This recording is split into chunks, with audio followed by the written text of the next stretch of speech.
আসসালামু আলাইকুম, সবাইকে স্বাগতম জানাচ্ছি আমার ইউটিউব চ্যানেল নুসরাতের রান্নাঘরে নতুন একটি রেসিপির ভিডিও দেখার জন্য। বাঙালির খুব পছন্দের একটি খাবার বেগুন ইলিশ, আর এটি আজকে রান্না করব একেবারে পুরাতন দিনের মতো করে, আমাদের নানি দাদিরা যেভাবে রান্না করতো সেইভাবে। সেজন্য আমি ইলিশ মাছ লবণ, হলুদ, কাঁচামরিচ আর পেঁয়াজ দিয়ে আর সামান্য তেল দিয়ে জাল করে নিচ্ছি।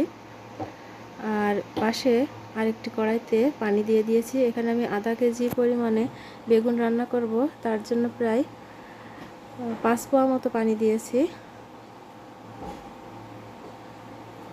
এবার এর মধ্যে দিয়ে দিচ্ছি 1 চা চামচ হলুদ গুঁড়ো, দিয়ে দেব পরিমাণ মতো লবণ, আর যে সরিষা, কাঁচামরিচ আর আদা নিয়েছিলাম সেটা বেটে এই পানির মধ্যে দিয়ে দেব। এবারে পানিটা একটু গরম হয়ে গেলে তার মধ্যে দিয়ে দিচ্ছি পরিমাণ মতো সয়াবিন তেল। আপনারা সরিষার তেল দিয়েও রান্না করতে পারেন। এপাশে পানিটা ফুটতে লাগুক আর আমি বেগুন কেটে নেব। বেগুন আর আলু কেটে পানিতে ভালো করে ধুয়ে নেব। আপনারা সবসময় বেগুন রান্নার সময় বেগুনটা আগে থেকে কেটে রাখবেন না, তাহলে বেগুন সিদ্ধ হতে চায় না। এবার পানি ফুটে উঠলে এর মধ্যে বেগুন, আলু আর একটি মাঝারি সাইজের পেঁয়াজ কুচি দিয়ে ঢাকা দিয়ে রেখে দেব কিছুক্ষণের জন্য।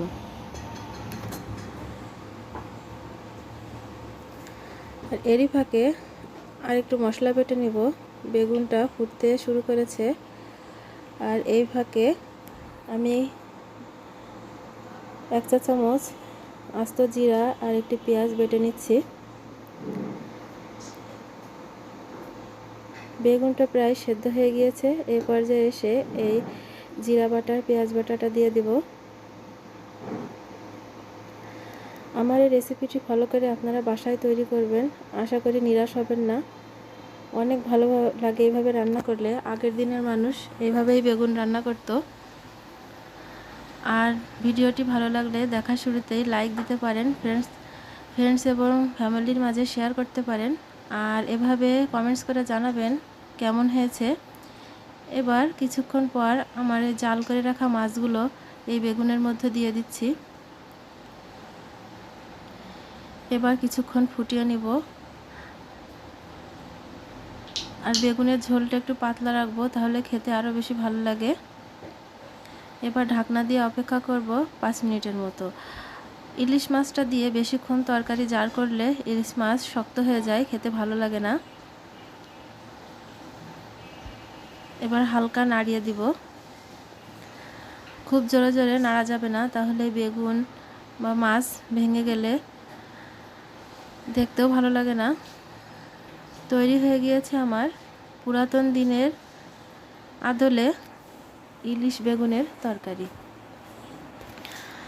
দেখুন কতটা সুন্দর হয়েছে, দেখতেও যেমন সুন্দর, খেতেটাও ততটাই সুস্বাদু। অবশ্যই আপনারা বাসায় ট্রাই করবেন।